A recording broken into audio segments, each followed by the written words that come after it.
Sementara saat hendak mendarat, lagi-lagi helikopter yang membawa Raffi dan rombongan sempat terlihat oleng, sehingga suasana mencekam pun kembali hadir.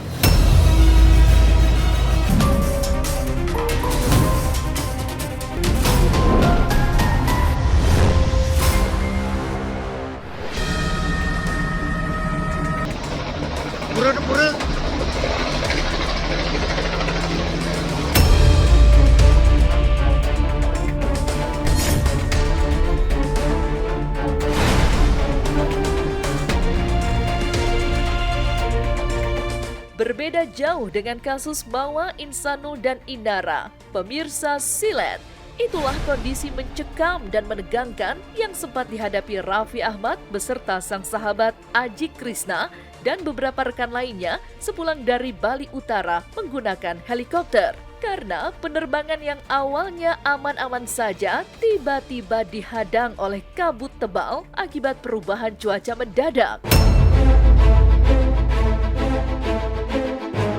Namun, alih-alih panik, Raffi yang terbiasa terbang menggunakan jet pribadi justru berusaha menenangkan rombongannya. Sementara saat hendak mendarat, lagi-lagi helikopter yang membawa Raffi dan rombongan sempat terlihat oleng, sehingga suasana mencekam pun kembali hadir.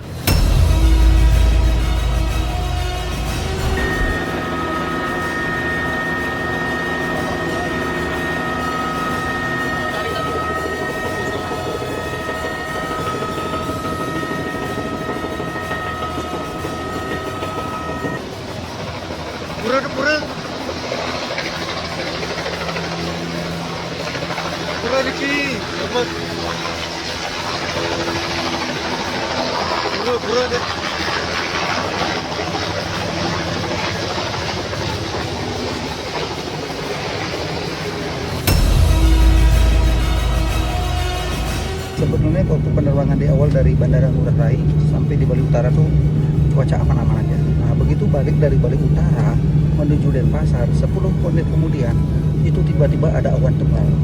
Awalnya kita tenang, tapi tiba-tiba berjalan 10 menit kemudian kita mulai tegang. Terutama yang paling tegang adalah Ci. Raffi juga terakhir-terakhir tegang, timnya juga tegang. Sejauh apapun melangkah ya pasti kita.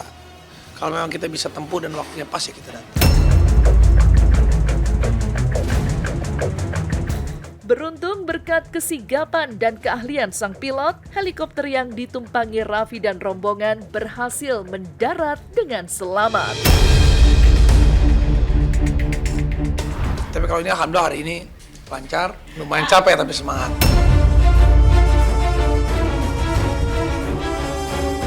Selain heboh helikopter Raffi Ahmad yang nyaris celaka, dunia penerbangan tanah air kembali berduka setelah pesawat ATR 42500 yang terbang dari Yogyakarta menuju Bandara Internasional Sultan Hasanuddin Makassar jatuh di Gunung Bulu Saraung Maros, Sulawesi Selatan, Sabtu kemarin setelah sempat hilang kontak. Serpihan pesawat yang membawa 7 kru dan 3 penumpang akhirnya ditemukan Minggu pagi. Kondisi pesawat pun hanya tinggal serpihan, namun pencarian para awak dan penumpang pesawat masih terus dilakukan, meski terkendala medan dan juga cuaca ekstrim. Sementara penyebab jatuhnya pesawat hingga kini juga masih diselidiki.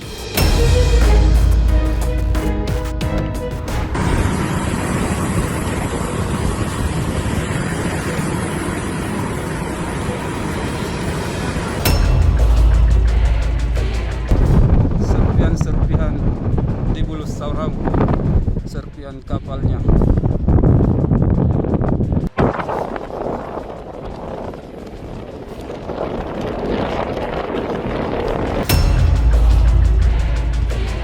Status pesawat, kru, dan penumpang sedang dilakukan pencarian atau search and rescue oleh tim SAR gabungan. Kru yang on board ada 7, jadi ada beredar ada 8, jadi kami revisi kami sampaikan hanya 7 orang saja. Ya kita doakan semoga yang terkena dampak dari musibah ada pesawat ATR yang Indonesia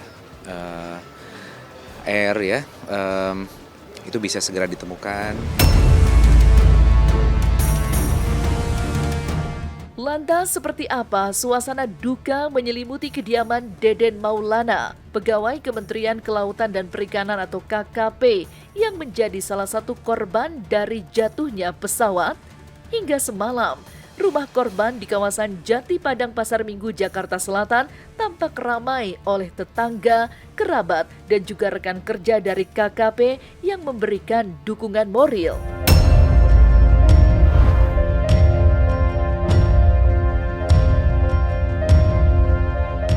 Saya tuh benar-benar terpukul sekali dapat mendengar berita itu.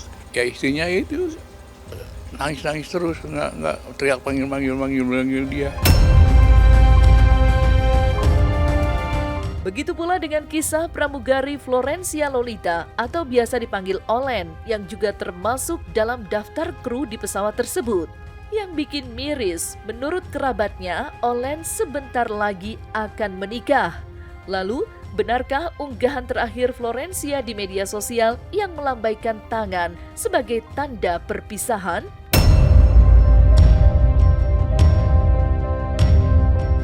Kita turut berduka cita, lagi-lagi dunia penerbangan kita dengar kabar tadi pagi jatuhnya di Makassar gitu kan, waduh. Tapi yang pasti kita doakan ya seluruh korban bisa ketemu juga ya. Yang pertama bisa ketemu, yang kedua ya bisa mendapatkan tempat terbaik.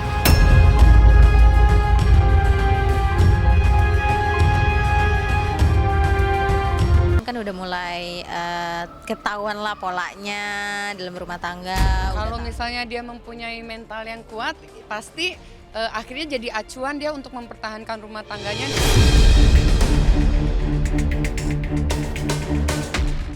Mengejutkan, pemirsa Silet. Itulah potongan video seorang pria mirip Ricky Harun yang kini tengah menjadi sorotan.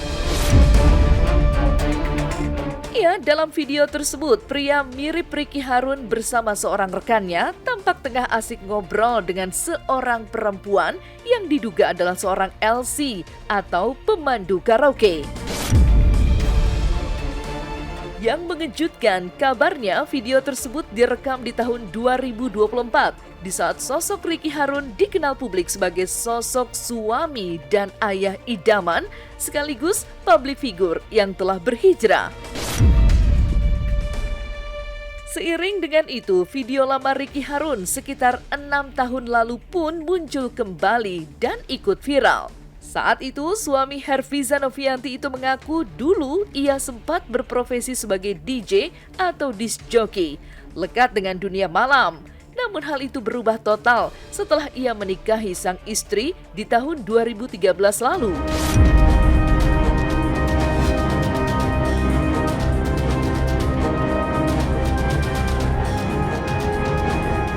Dulu kan aku sempat nge-DJ ya.